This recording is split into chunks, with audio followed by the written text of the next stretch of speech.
अम्मा बाद।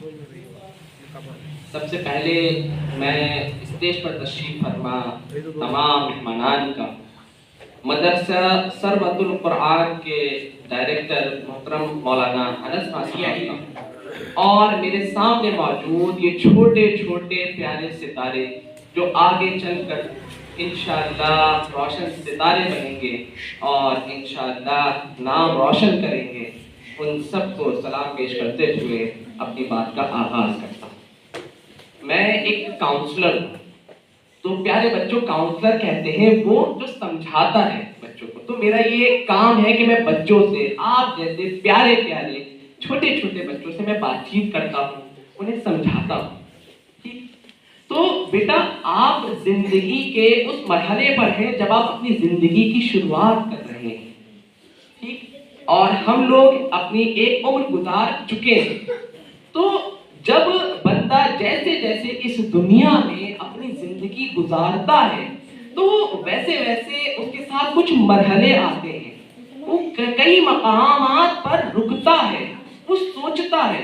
फला काम उसके सामने आया तो बेटा वो सोचता है कि क्या मैं ये काम कर सकता हूँ, क्या ये मेरी अहलियत है, क्या ये मेरी इस्तिताअत है, क्या ये मेरी औकात है कि मैं ये काम कर सकता हूँ। तो आपके जहन में भी ये सवाल आता होगा। जैसे कि अभी हमारे प्यारे प्यारे बच्चों ने प्रोग्राम में हिस्सा लिया, यहाँ नात पेश की, तकरीर पेश की, तो उन्होंने सोचा होगा पहले क्या ये मैं कर सकता हूँ। तो अगर आपके जहन में ये सवाल आता है तो घबराने की बिल्कुल जरूरत नहीं है। ये सवाल सबके जहनों में आता है, मेरे जहन में भी आता है। दुनिया का हर एक आदमी जो कामयाब हुआ है उसके जहन में भी ये सवाल आया है। तो इस सवाल से घबराने की जरूरत नहीं है। यही वजह है कि मैंने अपना जो बातचीत का आपसे मौजू बनाया वो है कि कामयाबी का पहला कदम खुद पर यकीन। हमें खुद पर यकीन करना है। एक मशहूर कौल है कि वो बंदा जो खुद पर यकीन कर लेता है उसका रब पर यकीन बढ़ जाता है।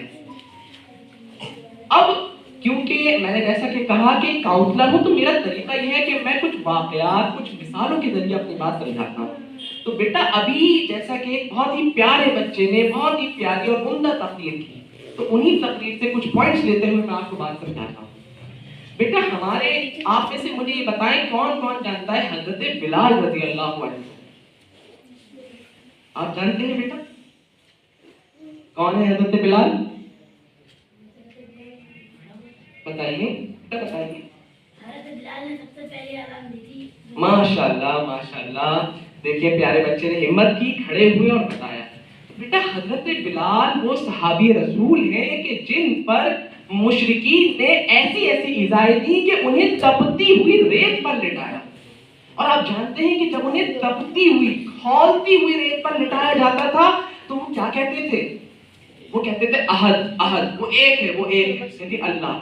क्योंकि उनका मुशरिकीन ये चाहते थे कि ये अल्लाह